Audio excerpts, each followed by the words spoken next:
नमस्कार, स्वागत है आप सभी का। इंडिया न्यूज देख रहे हैं आप। मैं हूं आपके साथ पराग गुप्ता। उत्तर प्रदेश विधानसभा चुनाव से पहले बीएसपी सुप्रीमो मायावती ने समाजवादी पार्टी के अध्यक्ष अखिलेश यादव पर अटैकिंग मूड में हैं। मायावती ने समाजवादी पार्टी के गठबंधन को लेकर तीखा हमला बोला है। मायावती ने कहा है कि समाजवादी पार्टी के स्वार्थी होने की वजह से देश की बड़ी पार्टियां गठबंधन नहीं करना चाहती हैं। बता दें कि 2017 के विधानसभा चुनाव में बीजेपी के हाथों करारी हार के बाद 2019 लोकसभा चुनाव में पुरानी दुश्मनी को भुलाकर अखिलेश यादव और मायावती की पार्टी ने एक साथ चुनाव लड़ा था, जिसका सीधा फायदा मायावती को हुआ था। लेकिन 2022 में सब तितर बितर हैं। आरोप प्रत्यारोप का दौर जारी है। मायावती ने ट्वीट कर कहा है कि समाजवादी पार्टी की घोर स्वार्थी, संकीर्ण और खासकर दलित विरोधी सोच और कार्यशैली के कड़वे अनुभवों और इसकी भुक्तभोगी होने के कारण देश के अधिकतर बड़ी और प्रमुख पार्टियां चुनाव में इनसे किनारा करना ही ज्यादा बेहतर समझती हैं, जो सर्वविदित है। अपने अगले ट्वीट में मायावती ने कहा कि इसलिए आगामी यूपी विधानसभा आम चुनाव अब ये पार्टी किसी भी बड़ी पार्टी के साथ नहीं बल्कि छोटी पार्टियों के गठबंधन के सहारे ही लड़ेगी। ऐसा कहना व करना सपा की महालाचारी नहीं है तो और क्या है। ऐसे में बड़ा सवाल, क्या मायावती को अखिलेश से डर लगता है? क्या अखिलेश बड़ी पार्टियों से किनारा कर रहे हैं?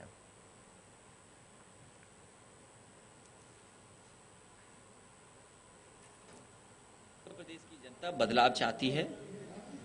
बदलाव के लिए मतदान होगा। भारतीय जनता पार्टी ने संकल्प पत्र बनाया था और जिस भरोसे पर जनता ने बहुमत दिया, जैसे ही सरकार भारतीय जनता पार्टी की बनी, भारतीय जनता पार्टी ने अपना संकल्प पत्र भुला दिया और मुझे लगता है कहीं उन्होंने संकल्प पत्र कूड़ेदान में फेंक दिया। आने वाले समय में छोटे दलों के साथ गठबंधन समाजवादी पार्टी करेगी।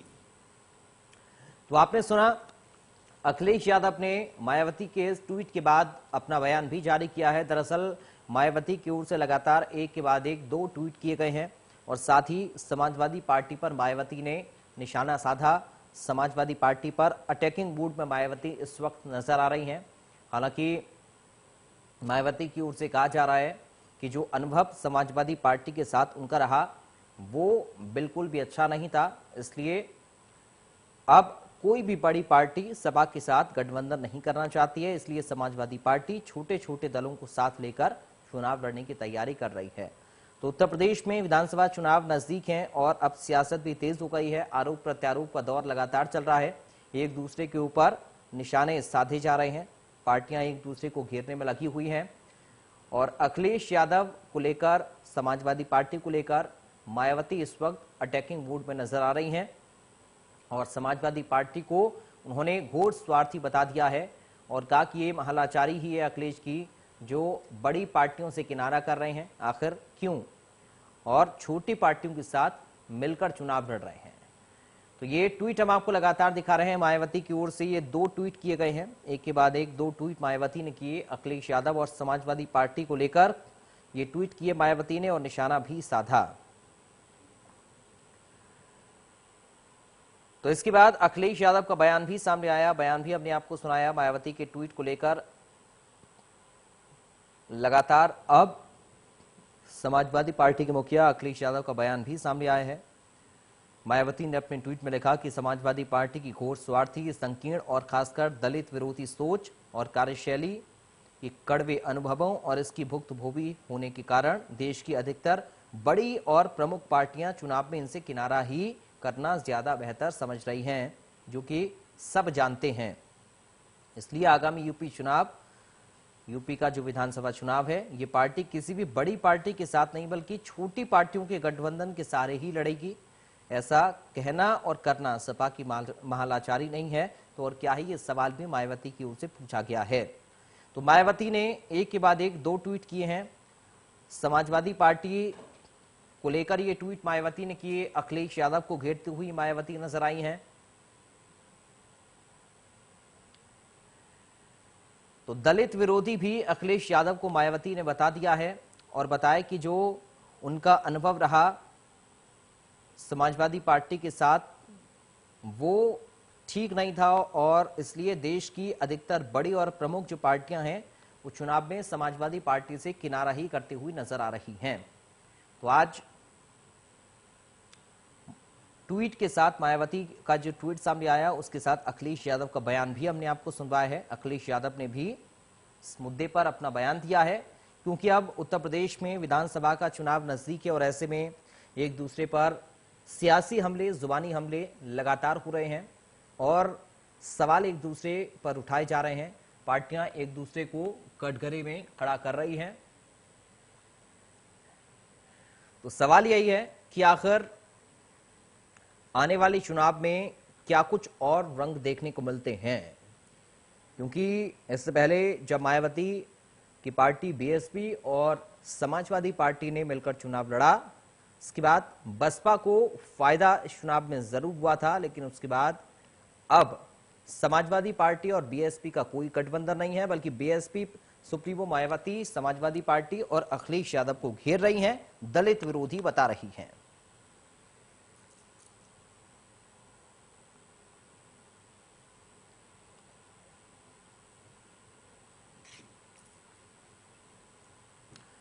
तो दलित चिंतक कर्मवीर आजाद और बीजेपी से प्रवक्ता साक्षी दिवाकर हमारे साथ जुड़ गए हैं चर्चा के लिए। सब आप दोनों का बहुत स्वागत है इंडिया न्यूज में। साक्षी जी, आप ही से मैं शुरुआत कर रहा हूं, किस तरह से मायावती के इस ट्वीट को आप देख रहे हैं और उसके बाद अखिलेश यादव को जो बयान सामने आया है?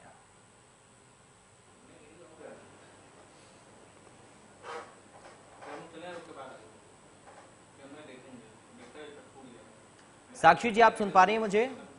आ रही है आवाज, बताइए। साक्षी जी, मायावती ने ट्वीट किया, समाजवादी पार्टी को लेकर घेरा और पूरा विपक्ष भी बीजेपी के खिलाफ हल्ला बोल रहा है। आने वाले चुनाव है, नजदीक है चुनाव, एक दूसरे पर आरोप प्रत्यारोप लग रहे हैं। समाजवादी पार्टी के ऊपर जो मायावती ने निशाना साधा, उसको लेकर आपकी टिप्पणी क्या है?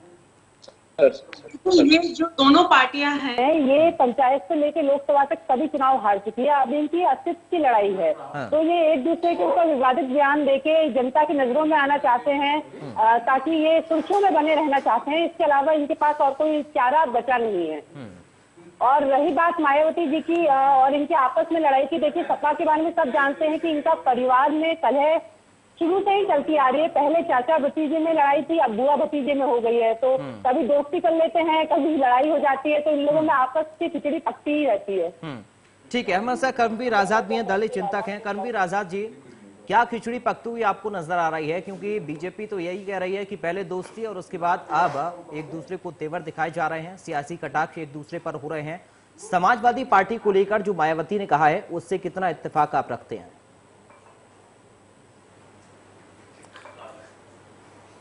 देखिए, सॉरी मैं नाम पराग नाम है सर मेरा, पराग गुप्ता। हाँ जी, पराग जी, सॉरी मैं आपका नाम अभी सुना था लेकिन मेरे दिमाग से उतर गया जी। पराग जी, मैं आपको बताना चाहता हूँ कि जो मायावती जी हैं, मायावती जी बहुत बड़ी दलित हितैषी बनती हैं, या अखिलेश जी बहुत बड़े दलित हितैषी बनते हैं, या भारतीय जनता पार्टी बहुत बड़ी दलित हितैषी बनती है जी। लेकिन सब लोग दावे करते हैं, काम कोई नहीं करता है। आपको मैं बता दूं कि भारतीय जनता पार्टी 4.5 साल का कार्यकाल बीत जाने के बाद इनको बाबा साहब डॉक्टर भीमराव अंबेडकर नजर आते हैं। 4.5 साल में इनको परम पूज्य बाबा साहब डॉक्टर भीमराव अंबेडकर नजर नहीं आए। आज जब चुनाव सर पे है तो भारतीय जनता पार्टी बाबा साहब भी याद आएंगे और दलित भी याद आएंगे। जब दलितों का शोषण होता है, जब एक दलित लड़की का हाथरस में रेप होने के बाद उसकी अंतिम संस्कार के लिए उसकी लाश उसके माँ बाप को नहीं दी जाती है, तो भारतीय जनता पार्टी का चाल चरित्र चेहरा जनता जान चुकी है। लेकिन भारतीय जनता पार्टी के लोग ये जानते हैं, ये मानते हैं, भारतीय जनता पार्टी के लोग ये मानते हैं कि जनता को गुमराह करना बड़ा आसान है, क्योंकि चुनाव अब आ गया है। 6 महीने का आपको कौन लगता है सर कि हितैषी है दलित समाज का? कौन सी पार्टी आपको हितैषी नजर आती है? देखिए, दलित समाज के कोई भी हितैषी नहीं। अभी तक जितने लोग दलित समाज के लिए बड़े बड़े दावे करते हैं लेकिन काम कोई नहीं करता है। ठीक है, यानी आपकी आज नजर मैं में ये सभी बात धोखेबाज बोलना हैं, चाहता वादा हूं खिलाफी सभी पार्टियों ने की है। ठीक है सर, बाकी मैं आपके पास लौट कर आऊंगा और भी आपसे बातचीत करूंगा। हमारे साथ वरिष्ठ पत्रकार मनोज मिश्रा भी जुड़ गए हैं। ठीक है करणवीर जी मैं आऊंगा सर। ठीक है करणवीर जी आऊंगा, विस्तार से बातचीत भी करेंगे इस पर। ठीक है मनोज मिश्रा जी, आपका बहुत स्वागत है सर इंडिया न्यूज में। मनोज जी, आप करणवीर आजाद साहब को अभी सुन रहे होंगे। वो कह रहे हैं कि साहब कोई भी पार्टी दलितों के बारे में नहीं सोचती है और जब चुनाव नजदीक आते हैं तो बाबा साहिब याद आ जाते हैं। आपको क्या लग रहा है सर, क्या हो रहा है आने वाले चुनाव में? क्योंकि बीजेपी के ऊपर यह आरोप लगा जब अंबेडकर स्मारक का शिलान्यास राष्ट्रपति जी के हाथों हुआ कि साहब जब चुनाव आए तभी इसका शिलान्यास हुआ। मायावती कह रही थी अगर पहले करवा देते शिलान्यास तो अब उद्घाटन कर देते राष्ट्रपति जी। नहीं, मुझे लगता है पराग जी 2022 का जो आगामी विधानसभा चुनाव है जी, उसको लेकर सभी पार्टियां, चाहे वो दलितगत हो, जातिगत हो, धर्म पर हो, कहे अब उनके ट्विटर, उनके बयान, उनकी प्रेस, धीरे धीरे उसकी शुरुआत हो गई। जैसे कोरोना काल का में समाप्ति कह सकते हैं या दूसरे चरण में लोगों को अब डर खत्म हुआ है, लोग बाहर निकल रहे हैं, तो राजनीतिक भापड़बाजी सर हमको आपको देखने को मिले। लेकिन अगर आप परिदृश्य में जाइए, मैं पीछे की बात इसलिए करता हूं कि मायावती जी लगातार मुख्यमंत्री भाजपा के सहयोग से रही। पिछला चुनाव अखिलेश यादव के साथ लड़ी, अब 2022 में सबको चुनाव अलग लड़ना है और उन्होंने दो व्यंग्य किया। आप देखिए 2-3 घटनाएं लगातार हुई, राष्ट्रपति का लखनऊ आना, मायावती का बयान, रामदास अठावले का नड्डा से मिलना। तो अब क्या है ना कि देखिए जातिगत उत्तर प्रदेश और बिहार हमेशा जातिगत वोटों पर लोग नेता बनते रहे हैं। और जो अभी इससे पहले बोल रहे थे उनका नाम मैं नहीं देख पाया, अगर काशी राम जी का मूवमेंट, मायावती उनकी नेता, अगर ये दलितों के लिए नहीं कुछ किए, नहीं कोई बात किए, तो बार बार ये सवाल क्यों उठता है?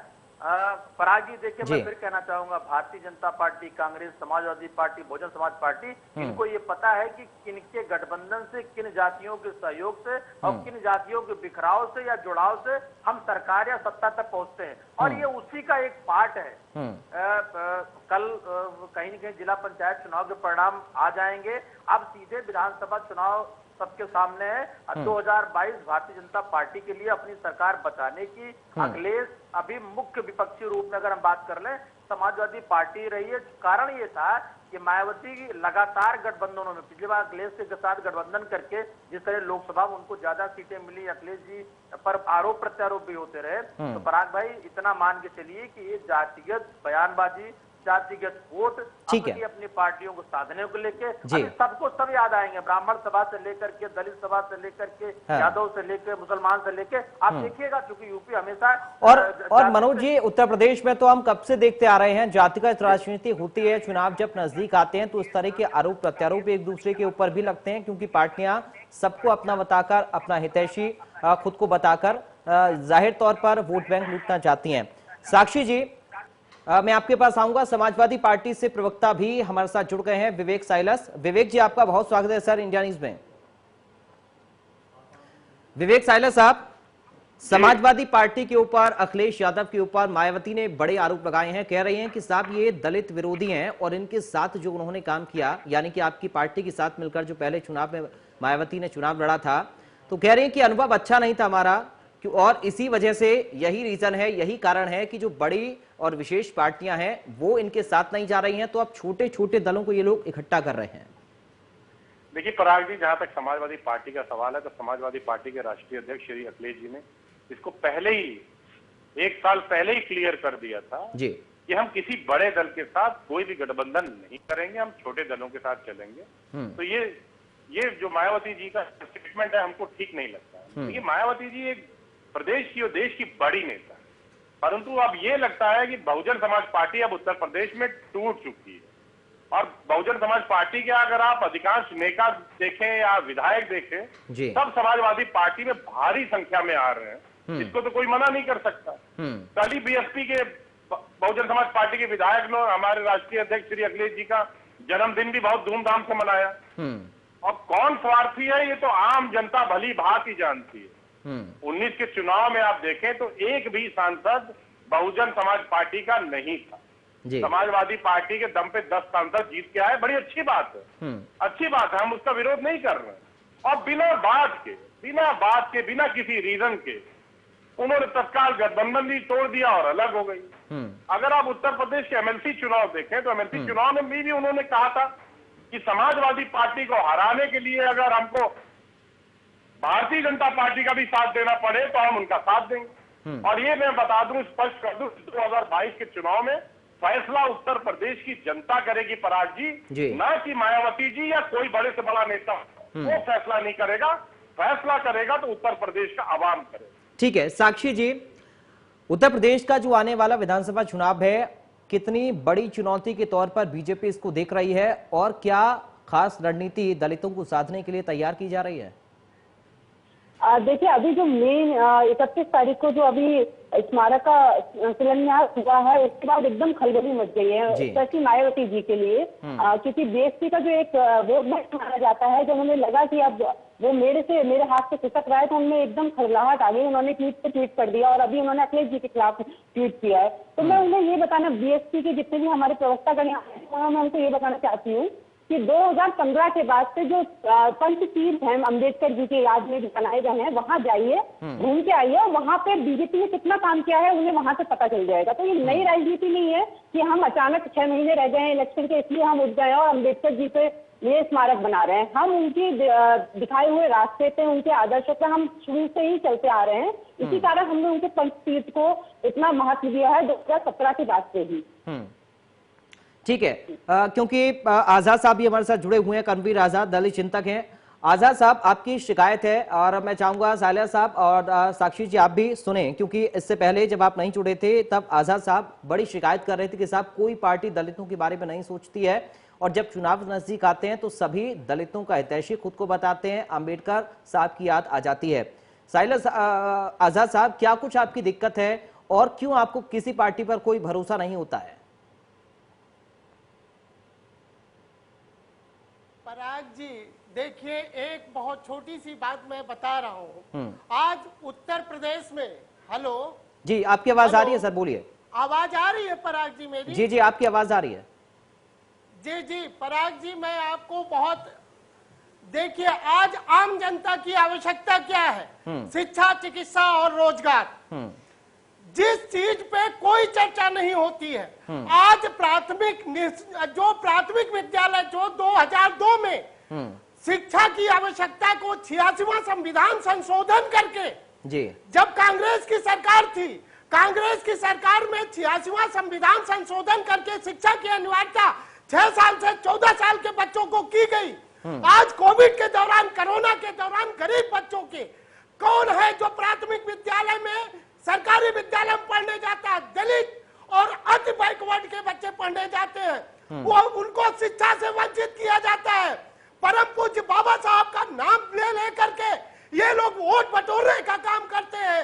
लेकिन एक चीज मुझे बताइए कि जो मूल आवश्यकता है आज हमारे समाज की, परम पूज्य बाबा साहब डॉक्टर भीमराव अंबेडकर ने 3 मूल मंत्र दिए थे, जिसमें प्रथम मूल मंत्र था शिक्षित बनो, जिसको कार्य साध करने के लिए 86वां संविधान संशोधन करके शिक्षा की अनिवार्यता की गई, जिसमें प्राथमिक विद्यालयों में आप जा करके देख लीजिए कि वहां पे आपको खाना दिया जाएगा, जूता मोजा दिया जाएगा, कपड़ा दिया जाएगा और कापी किताब भी दिया जाएगा, लेकिन अच्छी शिक्षा नहीं दी जाएगी। लेकिन ठीक है, लेकिन आजाद साहब बीजेपी अभी अपनी सरकार, ठीक है, देश का विकास नहीं होता। ठीक है आजाद साहब, बीजेपी भी इस बात का भी दावा कर रही है कि शिक्षा को लेकर बेहतर काम उत्तर प्रदेश के अंदर किया। जब समाजवादी पार्टी की सरकार थी तो अखिलेश यादव ने लैपटॉप भी बांटे थे छात्रों को और पढ़ाई को लेकर जोर दिया था। जी पराग जी, मैं ऐसे प्राथमिक विद्यालय दिखा दूं जहाँ पे वहाँ विद्यालय नहीं, गौशाला खुल गई है। चलिए ठीक है, इसका जवाब लेते हैं। ठीक है, हम लोग गांव में जा करके सर्वे करते हैं। ठीक है सर, इसका जवाब लेते हैं। मैं जाऊंगा विवेक सायला साहब, आप जवाब दें, क्या कुछ समाजवादी पार्टी की सरकार में किया गया ताकि कम से कम आजाद साहब को यकीन हो? जी हाँ, बोलिए। पराग जी, एक सेकंड, मैं एक चीज कहना चाहता हूं। जैसे समाजवादी पार्टी ने मायावती जी के पीरियड में जब जो है आरक्षण दिया गया था आर्थिक सुधार के लिए, उस समय समाजवादी पार्टी ने 2012 में ठेकेदारी में आरक्षण को समाप्त किया। प्रमोशन इन रिजर्वेशन समाजवादी पार्टी ने बिल फाड़ा। अब समाज नहीं भूल पाएगा भारतीय जनता पार्टी के जो दलित विरोधी मानसिकता के खिलाफ जो किया है, वो समाज नहीं भूल पाएगा। ठीक है, आज जो बड़ी बड़ी बातें ये लोग कर रहे हैं, ठीक वो है, कतई दलित समाज नहीं। ठीक है सर, ठीक है, दोनों से जवाब देते हैं। परम पूज्य बाबा साहब डॉक्टर भीमराव अम्बेडकर का मिशन उनकी प्रतिमा में नहीं, उनके संविधान में, उनकी विचारधारा में है। ठीक है सर, सारी ठीक है आजाद साहब, दोनों से जवाब देते हैं। ठीक है, ठीक है, ठीक है सर, दोनों ही पार्टी से जवाब देते हैं। दोनों के प्रवक्ता बैठे हैं, दोनों से जवाब देते हैं। साक्षी जी मैं आपके पास आऊंगा, अनुज जी थोड़ा इंतजार कर लीजिए प्लीज। साइलर साहब जवाब दीजिए। देखिए, मैंने करमवीर आजाद साहब की बात सुनी, चलिए वो अपना पक्ष रख रहे हैं, अच्छी बात है। मायावती जी ने एक बात और अपने ट्वीट में कही कि महालाचार है समाजवादी पार्टी, महालाचार, ये भी कहा। तो देखिए पराग जी, अभी हाल में हुए पंचायत सदस्यों के चुनाव में आप देख लीजिए, बीडीसी में देख लीजिए, प्रधानी में देख लीजिए, बहुजन समाज पार्टी कहाँ खड़ी है, कोई छुपाने वाली बात नहीं है। और समाजवादी पार्टी नंबर 1 की पार्टी बन के सबसे ज्यादा सदस्य जीत के आई थी, भारतीय जनता पार्टी दूसरे नंबर पे थी, ये जग जाइए। हालांकि अब अध्यक्षी के चुनाव में भारतीय जनता पार्टी कुछ भी करके अपने ज्यादा से ज्यादा अध्यक्ष जिता ले, वो बात अलग है। और अभी हाल में भी देखिए, अभी 2 बड़े नेताओं को बहन जी ने बाहर निकाला, खैर वो अपना आंतरिक मामला था। जहां मायावती जी का बात है, हम सब उनका सम्मान करते हैं, मैं पर्सनल रूप से बहुत सम्मान करता हूं, हमारे राष्ट्रीय अध्यक्ष करते हैं जी। और हमारी सांसद डिंपल यादव जो कि हमारी राष्ट्रीय अध्यक्ष की वाइफ भी है, पत्नी भी है, सांसद भी है, उन्होंने तो मंच पे मायावती जी के चरण स्पर्श किया था। तो आप ये कैसे कह सकते हैं कि हमने मायावती जी का सम्मान नहीं किया? हम सब सम्मान करते हैं उनको, हम लोग बुआ जी बुलाते थे, आज भी बोलते हैं, आज भी सम्मान करते हैं, खुले मंच से उनका चरण स्पर्श किया। तो आप ऐसी बातें क्यों कर रहे हैं करमवीर आजाद जी? हम 2-3 चीजें यहाँ पूछेंगे।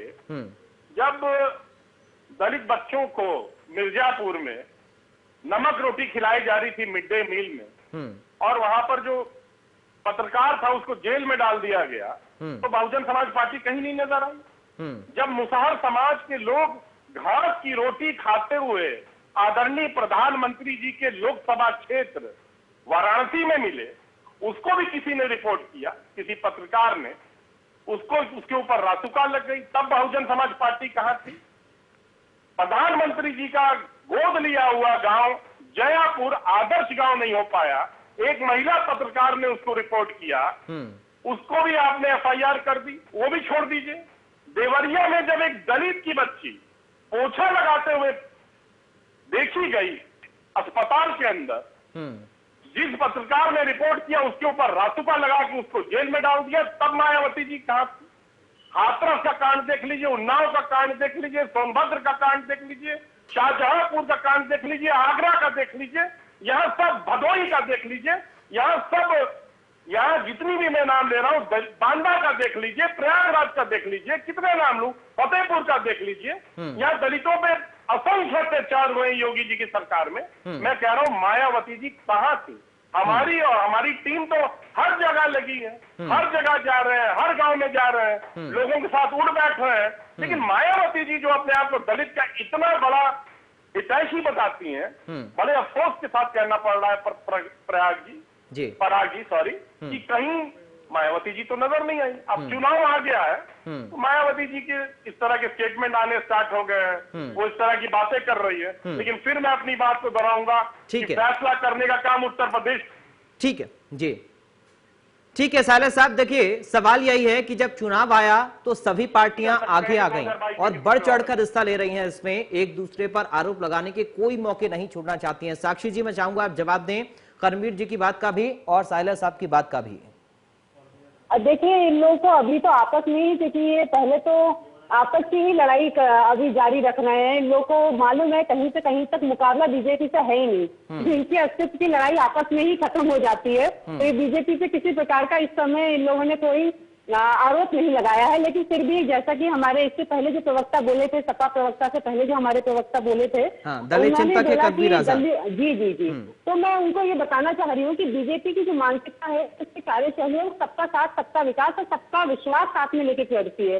ये कोई दल विशेष की पार्टी नहीं है, ना किसी धर्म विशेष की पार्टी है कि अलग से कि बसपा के टाइम पे हाउसिंग स्कीम निकली थी तो एक दल विशेष के लिए निकली थी। उसके बाद हमारे सपा की सरकार आई तो सपा में इस तरीके की सब स्कीमें निकली थी जिसमें धर्म विशेष को महत्व दिया गया था। बीजेपी सबका साथ, सबका विकास, जो निर्धन है, जो गरीब है, जिसको जरूरत है, सबको साथ लेकर चलती है। वो किसी प्रकार का भेदभाव नहीं करती है। तो शायद मेरा बस इनको इतना ही जवाब है, हम अपने कार्य के द्वारा इनको जवाब देते हैं, इनकी तरह बड़ी बड़ी बातें नहीं करते। हम हर साल हमारा रिपोर्ट कार्ड बनता है, 4 साल 1.5 साल का रिपोर्ट कार्ड में लेके बैठी हूँ और 5 साल होने पे हम जनता के बीच में अपना वो रिपोर्ट कार्ड भी लेके जाएंगे। उसी के दम पर जनता हमें जिताती है और जो हमारा जन आधार है वो इसलिए बढ़ता चला जा रहा है क्योंकि जनता देख रही है कि जमीनी स्तर पे कार्य जो कर रही है वो सिर्फ बीजेपी ही कर रही है। ठीक है मनोज मिश्रा जी, क्योंकि उत्तर प्रदेश की राजनीति को बड़ी नजदीक से आप समझते भी हैं, किस तरह से जमीनी स्तर पर आपने काम होते हुए देखा है? क्योंकि जो करमवीर आजाद अपनी चिंता व्यक्त कर रहे हैं, आखिर कितनी बड़ी है उनकी चिंता उत्तर प्रदेश के लिहाज से? पराग भाई, जिस तरह की क्रांति विपक्षी दलों में आपके चैनल पे दिख रही है, अगर इस क्रांति का 10% भी रूप हमको दिखता पिछले 2 साल पे, 2 साल का जिक्र मैं इसलिए कर रहा हूँ कि कोरोना महाआपदा पूरे देश में आई थी। सरकार की बात करें तो उनकी जिम्मेदारी थी काम करना, लेकिन बड़ा दुर्भाग्य, हमने आपने कम से कम 50 डिबेट इस बात पे किया है पिछले 1.5 सालों में, और ये जो प्रतिनिधि जीते हुए थे, चाहे विधायक हैं, चाहे सांसद हैं, बाकी और सारे लोग हैं, ये गांव से लेकर शहर तक गायब थे, खुद डरे हुए थे। कोरोना का जिक्र मैं इसलिए करना चाहूंगा कि अभी उससे उभरे नहीं है, बल्कि तीसरी वेव का जिक्र हम लोग करते रहते हैं। रही बात जिला पंचायत चुनाव का, समाजवादी पार्टी प्रवक्ता ने जिक्र किया, बिल्कुल ठीक बात है, 21 इनके निर्दलीय हैं, लेकिन 37 का उदाहरण भी लोग नहीं भूलते हैं। उनको पता है कि 37 निर्दलीय भी, और हमेशा जिला पंचायत का चुनाव सरकारों का चुनाव रहा है, इससे इनकार नहीं किया जा सकता। भारतीय जनता पार्टी भी कहीं न कहीं आपके कॉपी करने की कोशिश कर रही है। पराग भाई, ये सब चीजें चलती रहेंगी, हम आप रोज इसको देखेंगे, नए नए बयान। लेकिन मैं फिर कहना चाहूंगा, राष्ट्रपति महोदय के लखनऊ दौरे के बाद मायावती जी ने अखिलेश पर अटैक क्यों किया है? अखिलेश को कमजोर बताने की कोशिश इसलिए की क्योंकि उनपे 2019 के चुनाव के बाद यह आरोप लग रहा था कि अखिलेश की वजह से मायावती पुनः जीवित हुई या 10 सीटें उनको मिली। लेकिन मैं फिर बताना चाहूंगा कि जातीय समीकरण और जातीय वोटों जो इसके नेता हैं वो नहीं चाहते हैं कि हमारे बिरादरी, हमारे जाति का वोट दूसरे पार्टी को जाए, बल्कि दूसरे में हम सेंध लगा लें। और मायावती जी का बड़ा ट्रैक रिकॉर्ड रहा, आपने देखा हुआ कई बार वो बड़े निर्णय लेती हैं, सीट बांटने का, विधायकों का, सांसदों का, उनका अपना एक अलग तरीका है। उनको ये पता है कि वो नेता हैं, इस बात से इनकार नहीं किया सकता। और जितने बड़े निर्णय उन्होंने आज तक लिए हुए हैं, दूसरी पार्टी किसी नेताओं में मुझे लगता है हिम्मत भी नहीं है। अभी हाल फिलहाल 2 नेताओं को उन्होंने बाहर किया है। लेकिन पराग जी, मैं फिर कहना चाहूंगा, उत्तर प्रदेश का 2022 का चुनाव, भारतीय जनता पार्टी 2014 के बाद बदली परिणति में जिस तरीके से 15 साल बाद यूपी में पुनः आई थी, इसको अपनी साख, अपनी सीटें, अपनी सरकार बचाने का प्रयास। वहीं दूसरी तरफ मुख्य विपक्षी दल के रूप में अखिलेश यादव चूंकि मुख्यमंत्री थे, अखिलेश यादव ये चाहते हैं कि अगर कुछ बातें बने, और अभी विपक्ष में भूमिका होनी की है। मायावती इन दोनों के बीच में जगह बनाने की कोशिश कर रही है, मायावती और कांग्रेस भी। जी ठीक है मनोज मिश्रा जी, बड़ा ही महत्वपूर्ण प्रश्न है, एक छोटे से ब्रेक के बाद मैं आपसे पूछूंगा, आप लोग हमारे साथ बने रहिए।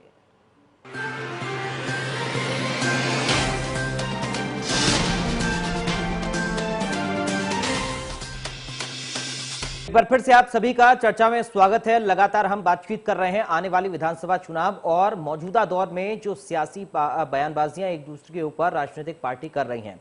मनोज मिश्रा जी, एक सवाल मैं आपसे पूछना चाहता हूं, क्या मौजूदा दौर बदला हुआ है? सपा और बसपा को अपनी रणनीति में बदलाव की आवश्यकता है बीजेपी के चुनाव में आने के बाद? नहीं पराग जी, बिल्कुल करना पड़ेगा। उसके पीछे कारण क्या है कि देखिए, लगभग 4.5 साल इस सरकार को पूरे होने को हैं। योगी जी के नेतृत्व में आप बहुत सारी बातें कह सकते हैं, लेकिन बेसिक जिन चीजों पर सरकारें चलती हैं, स्वास्थ्य, शिक्षा, शासन, और उस पर तो लगभग 1.5 साल तो कोरोना काल में हम आप जानते निकल गया और उस पर लगातार संघर्ष और बाकी चीज चल रही हैं। लेकिन जहां मुख्य विपक्ष की बात कर लें, अभी मुख्य विपक्ष की बात पर उत्तर प्रदेश में लोग समाजवादी पार्टी को ही लेके चलते हैं और समाजवादी पार्टी की ही बात करते हैं। चाहे वो मैं बाई इलेक्शन की बात करूं, 18 विधानसभा का चुनाव था जौनपुर की, जिनकी क्रमशः सीट तो उसको ये लेके आए और अन्य पार्टियां दिखी नहीं। पराग जी, ये अलग बात हो गई कि बसपा हमेशा चुनाव से भागती रही, लेकिन इस बार सिंबल पर समर्थन देकर के सारी पार्टियों ने जिला पंचायत के चुनाव के प्रत्याशियों को खड़ा किए, जीते। और जीते हुए मैंने हम लोगों ने बल्कि कहा भी था कि जब मायावती जी ने ये कहा कि हम जिला पंचायत चुनाव में पार्टिसिपेट नहीं करेंगे, तो ये एक सवाल उठा था, भाई जो आपके जीते हुए लोग हैं वो कहाँ जाएंगे? आप ऐसे समय सरेंडर कर देते हो, तो बिल्कुल इसमें कोई दो राय नहीं। देखिए, चर्चा का बाजार गर्म है, चाहे वो निषाद की बात कर लें, राजभर की बात कर लें, मायावती की बात कर लें, लेकिन अखिलेश जी ने कहा कि हम किसी बड़े दल से गठबंधन नहीं करेंगे, मतलब कांग्रेस और बसपा से दूरी बनाएंगे, लेकिन चाहे चाचा की बात कर लें या अन्य छोटे दलों से, उनके साथ वो गठबंधन करके भारतीय जनता पार्टी के सामने एक मजबूत विपक्ष या सरकार बनाने को लेकर के जिस तरीके से पक्ष विपक्ष की भूमिका में चुनाव होता है, अखिलेश जी दिख रहे हैं। आगे परिस्थितियां क्या बने, ये बात की बात है। और एक बात का जरूर ध्यान रखना पड़ेगा पराग जी, कि सारी बातों के बावजूद ब्यूरोक्रेसी पे बात कर सकते हैं, पुलिस पे बात कर सकते हैं, शासन का फेल्यूर अभी तक योगी जी को नहीं बल्कि उनके अधिकारियों पे दिखता रहा है। कि कारण ये है ना कि नियुक्तियों से लेकर भ्रष्टाचार के अभी कोई भी ऐसे आरोप सरकार पर नहीं लगे हैं जो प्रश्न खड़ा करे। तो मेरा ये मानना है कि अखिलेश जी को कड़ी मेहनत अभी करनी है और जनता ने इंतजार किया था कोरोना काल में कि पक्ष सरकार क्या करती है, बात के विषय है। विपक्ष में उनके प्रतिनिधि उनके साथ खड़े हों, उनको एम्बुलेंस, उनको ऑक्सीजन, उनको बेड, उनको हॉस्पिटल दिलाए और मदद करें। जी ठीक है मनोज जी, इस पर मैं चाहूंगा दोनों से जवाब देना। साक्षी जी आपके पास आऊंगा, लेकिन उससे पहले साइलस साहब बताइए सर, क्या कोई बदलाव की नीति पर काम चल रहा है पार्टी के अंदर? क्या तैयारी चल रही है और क्या अखिलेश यादव मजबूत अपनी रणनीति बना रहे हैं? जी बिल्कुल, रणनीति तो बनी रही है समाजवादी पार्टी की, इसमें दो राय नहीं है। लगातार काम चल रहा है, जमीन पे भी काम चल रहा है, कार्यकर्ता निकल रहे हैं और अब आने वाले दिनों में देखेंगे और तेजी से ये हम लोग इस मुहिम को आगे बढ़ाएं। साइलेंस साहब, कोई बदलाव की क्या आवश्यकता महसूस हो रही है पार्टी को? किस तरह के बदलाव की बात कर रहे हैं? कोई रणनीति अपनी और बदलने की आवश्यकता पार्टी को लग रही है, जिस तरीके का माहौल अभी विधानसभा चुनाव के लिए बना हुआ है? देखिए, हमारी रणनीति क्या हो और क्या है और क्या रहेगी, इसका खुलासा बैठ के मैं आपके टीवी चैनल पे तो नहीं कर पाऊंगा। हमारी रणनीति तो बनी रही है, लेकिन जहां तक भारतीय जनता पार्टी की बात है, हमारी बहन बैठी हुई है भारतीय जनता पार्टी की साक्षी जी। लेकिन साक्षी जी एक बात बताइए, जब चुनाव आते हैं आप ट्रेंड देखिए ना, चाहे आप बिहार का चुनाव देख लीजिए, दिल्ली का देख लीजिए, मध्य प्रदेश, राजस्थान, बंगाल, कहीं का भी चुनाव आते हैं, तो भारतीय जनता पार्टी का जो मुद्दा होता है वो तुरंत भाग जाता है पाकिस्तान, हिंदू मुसलमान, ईद दिवाली, शमशान कब्रिस्तान, आतंकवाद, राष्ट्रवाद। लेकिन आप जो बढ़ती हुई महंगाई आज कमर जिसने तोड़ी है उस पर आप बात नहीं करते हैं। 46 साल की सबसे बड़ी बेरोजगारी हिंदुस्तान इस समय झेल रहा है, उत्तर प्रदेश झेल रहा है, उस पर आप बात नहीं करते हैं, मुंह बंद करते हैं। उत्तर प्रदेश महिलाओं के, सुन लीजिए मेरी बात, महिलाओं के अत्याचार में नंबर 1 है, भ्रष्टाचार में उत्तर प्रदेश नंबर 1 है। कहाँ आपने छोड़ा भ्रष्टाचार को? पीपीई किट 12,000 रुपए में बिकी, ऑक्सीमीटर, ऑक्सीजन, 69,000 शिक्षक के जो लोग हैं आज भी केशव मौर्य जी का घर घेर के बैठे हुए हैं। नमक जूता आपने नहीं छोड़ा, शमशान तक में आप भ्रष्टाचार कर गए और आप बोलते हैं कि आपकी सरकार बहुत अच्छी चल रही है। पेट्रोल डीजल आप देख लीजिए, हिम्मत नहीं पड़ती है भरवाने की, डर लगता है बाहर निकलने। खाने का तेल 200 रुपए लीटर हो गया। साक्षी जी, कोई जवाब है तो बताइए ना। आप ठीक है, मुस्कुरा रही हैं आपकी बात पर। अच्छा काम कर रही है, आप कह रही सरकार बहुत अच्छी चल रही है, इस पे जवाब दीजिए ना। ठीक है, जवाब ले लेते हैं साक्षी जी, जवाब दीजिए, क्योंकि जब साइलस साहब नाकामी बताते हैं सरकार की तो आप मुस्कुरा जाती हैं। स्पेसिफिक आंसर दीजिए साक्षी।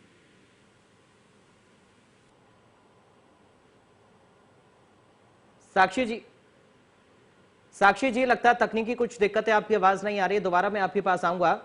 लेकिन आजाद साहब देखिए, सभी पार्टियां जो उत्तर प्रदेश में रही हैं, चाहे हम बसपा की बात करें, समाजवादी पार्टी की बात करें या बीजेपी की बात करें, ये कहा गया है कि जमीनी स्तर पर काम किया गया है और जो दलित समाज है या फिर ऐसे लोग हैं जिनको वाकई में जो मूलभूत सुविधाएं नहीं मिल पा रही हैं, उनको किसी भी तरीके से सुविधा मिले, इस पर हम लोग काम कर रहे हैं।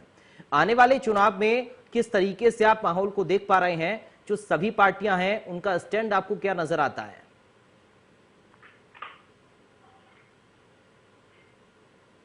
पराग भाई, मैं आपको बता दूं कि ये जो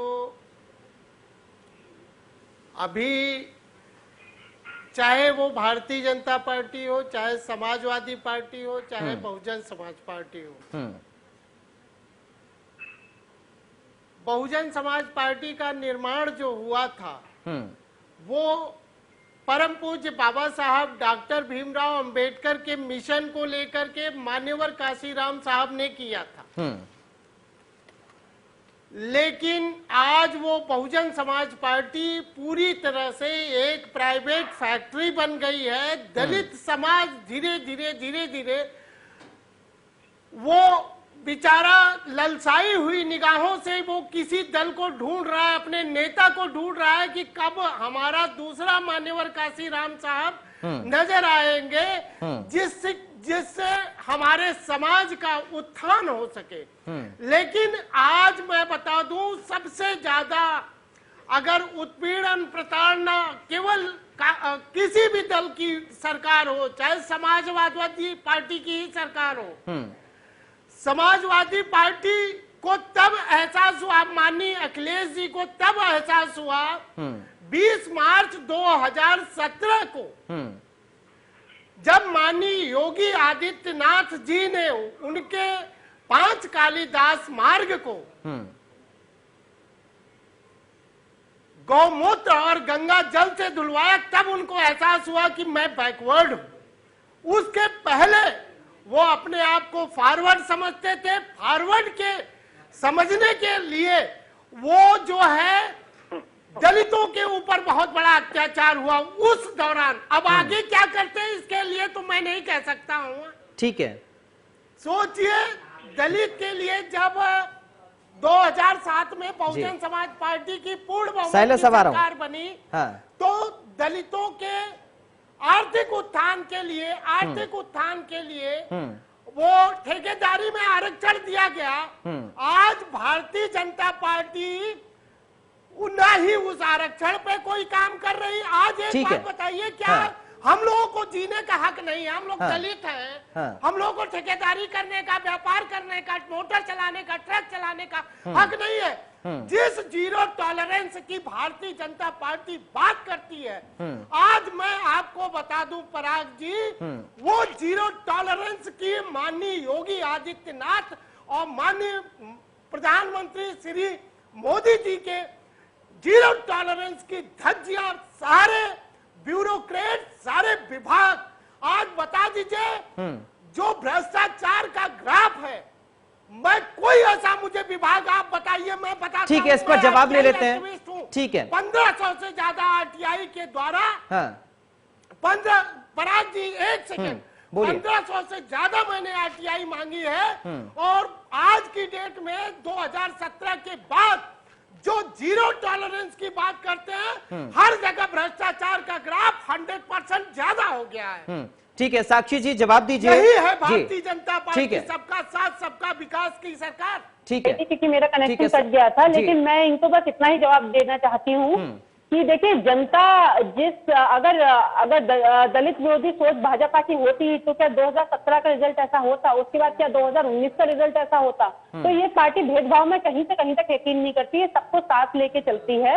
और इस पार्टी में ही असली जो सुविधाएं दी जा रही हैं, वो चाहे दलित समाज को हो, चाहे गरीब समाज को हो, बस भाजपा में ही उनको फायदा पहुंच रहा है। इसीलिए वो हमारा साथ खुलकर दे रहे हैं और बार बार दे रहे हैं। साले साहब की बात पर आपको हंसी आ रही थी, हर सवाल का जब वो जवाब दे रहे थे तो आप हंस रही थी, आखिर क्यों? क्या समाजवादी पार्टी की सरकार में कोई काम नहीं हुआ? उनका ये कहना है कि जो मुद्दे हैं, जैसे जैसे इलेक्शन आने लगते हैं, वो हिंदू मुस्लिम पे आ जाते हैं या इंडिया पाकिस्तान पे आ जाते हैं। तो मैं उनसे यही कहना चाह रही थी इस मंच के, आपके चैनल के माध्यम से, कि अगर ऐसा है तो वो बनने क्यों देते हैं ये मुद्दे? जो उनको समस्याएं हैं, रोजगार की है या जिस भी तरीके की उन्हें समस्याएं हैं, वो उसको लेकर मुद्दा बनाए। ठीक है, साले साहब जवाब दीजिए। देखिए, हमारी साक्षी जी जो बैठी हैं, अभी उन्होंने मुझे जवाब दिया, लेकिन एक शब्द महंगाई पे नहीं बोला, एक शब्द बेरोजगारी पे नहीं बोला। सुन लीजिए, एक शब्द महिलाओं के अत्याचार पे नहीं बोला, एक शब्द भ्रष्टाचार पे नहीं बोला, एक शब्द किसान पे नहीं बोला जो आज सड़कों पे है। साक्षी जी, मैं आपसे एक रिक्वेस्ट करूंगा, अगर आपका किसान का जो ये फॉर्मूला है, जो 3 काले कानून है, अगर इतने अच्छे हैं तो इस बार उत्तर प्रदेश का 22 का चुनाव जरा किसान के कानून पे लड़के दिखा दीजिए। आप लोग तो चिल्ला चिल्ला के कहते हैं कि कानून बहुत अच्छा है, किसानों का हित में है, 2022 आप लड़के दिखाइए ना उसी पे। देखिए, जो किसान है वो खेतों में है, हमारे जो अन्नदाता है वो खेतों में है, ये जो नेता है, बिचौलिया है, वो सड़कों पर है। मैं देखिए, किसान सड़कों पे है, सड़कों पे है किसान। जिनको आप किसान बोल रहे हैं वो बिचौलिया और जो नेता है वो है। किसान हमारे सब खेतों में है, अन्नदाता हमारे खेतों में है। पाकिस्तानी बताए पराग जी, इनको शांत कराइए। एक एक करके साक्षी जी, एक बार बात कंप्लीट हो जाए, उसके बाद मैं आपके पास आ रहा हूँ।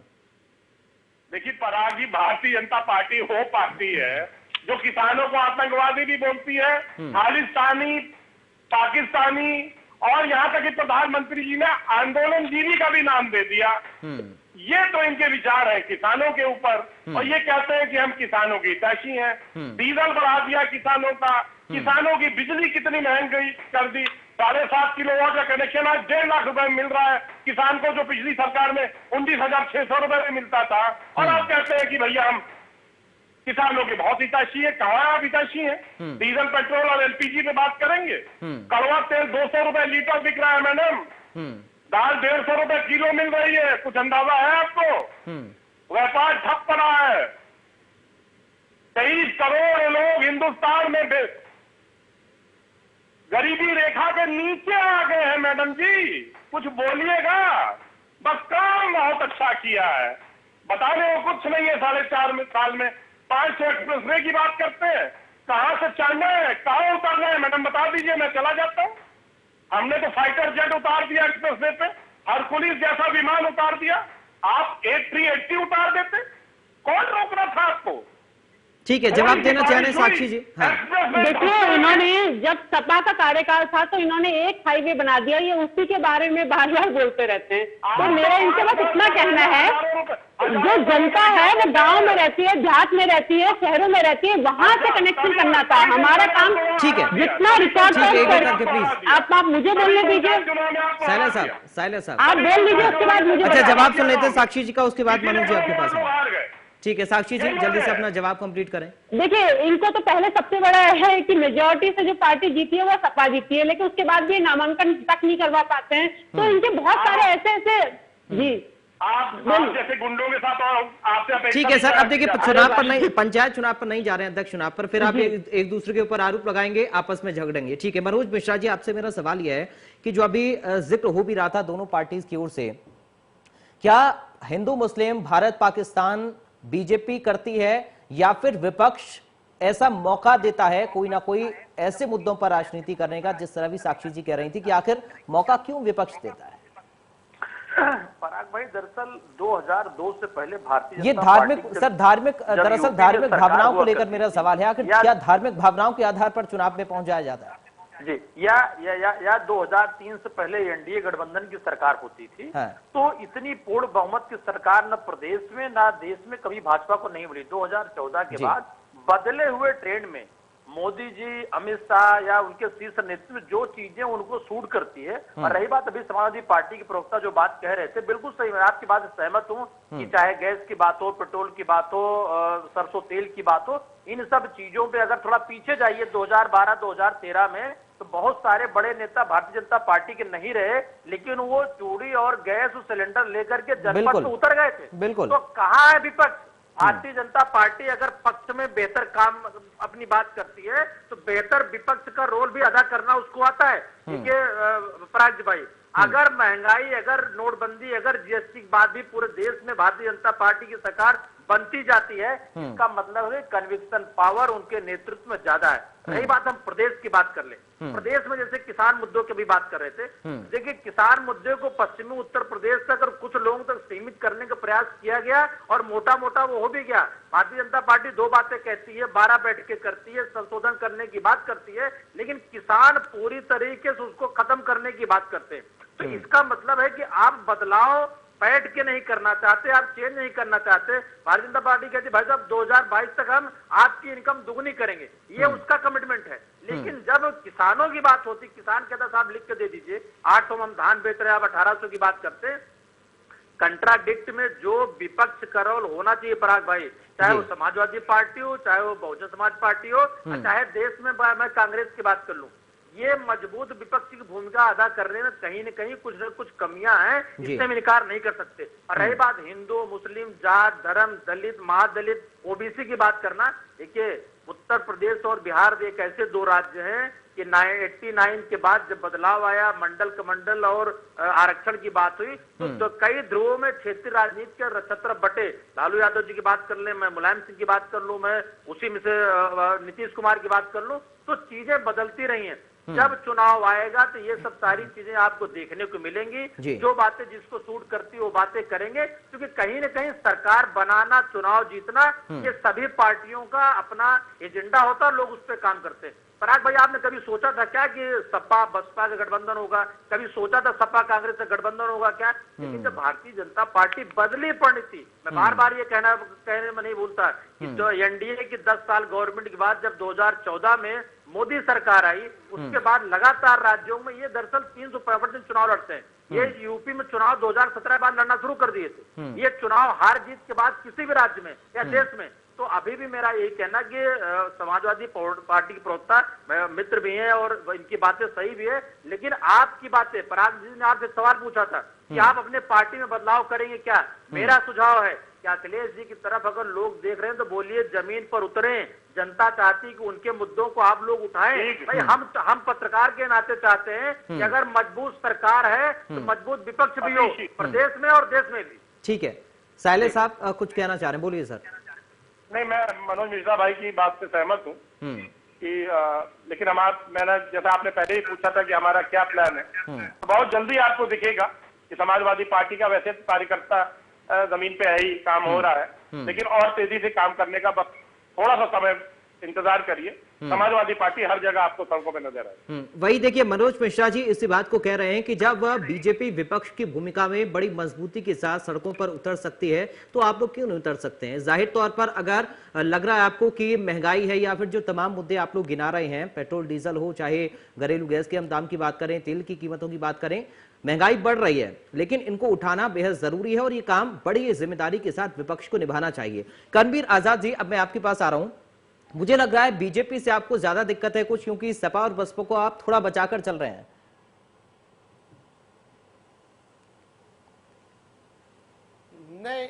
नहीं पराग भाई, ऐसा नहीं है। ना ही सपा को मैं बचा रहा हूँ, ना ही बसपा को बचा रहा हूँ, ना ही मुझे बीजेपी से कोई वो है। देखिए, मेन ये है, जब 2013 में भारतीय जनता पार्टी ने एक आंदोलन शुरू किया था, कांग्रेस पार्टी की सरकार थी, उस समय आपको याद होगा, चाहे बाबा रामदेव हो, चाहे वो जो है आपके स्मृति ईरानी हो, चाहे बहुत से ऐसे भारतीय जनता पार्टी के नेता थे जो अब नहीं रहे इस दुनिया में।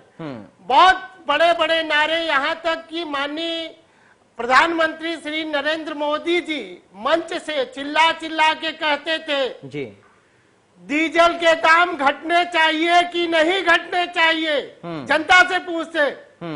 तो उस समय फिर उसके बाद जो स्मृति ईरानी सर पे सिलेंडर लेकर के कह रही थी कि बहुत हुई महंगाई, बहुत हुई महंगाई। और बाबा रामदेव जी कई बार कहते थे 70 रुपए वाली सरकार चाहिए कि 35 रुपए वाली।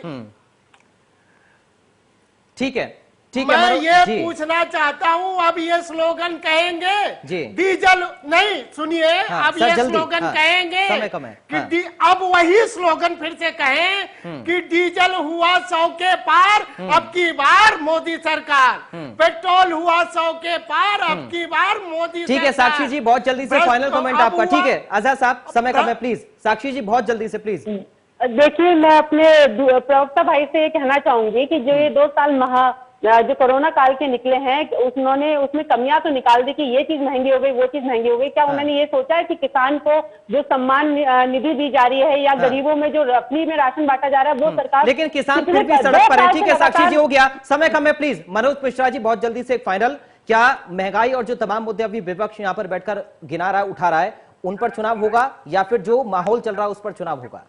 नहीं, देखिए पराग भाई, एक बात का ध्यान रखिए, अब चुनाव कहीं न कहीं धीरे धीरे फिर वो जात, धर्म और ध्रुवीकरण पे जाएगा, क्योंकि ना तो विपक्ष इनको इनके कमजोरियों पर घेर पाएगा और ना ही सरकार को ही पता है। मैं फिर कह दूं कि अब सबकी तैयारी 2022 की है। अखिलेश या जैसे मायावती के बयान। चलिए बहुत शुक्रिया सर, क्योंकि साइलेंस साहब बता चुके हैं अपने आखिरी कमेंट में कि अब कुछ ही दिन का इंतजार और करें, उनकी रणनीति भी सामने आएगी, किस तरह से मजबूती समाजवादी पार्टी दिखाती है हम भी देखेंगे।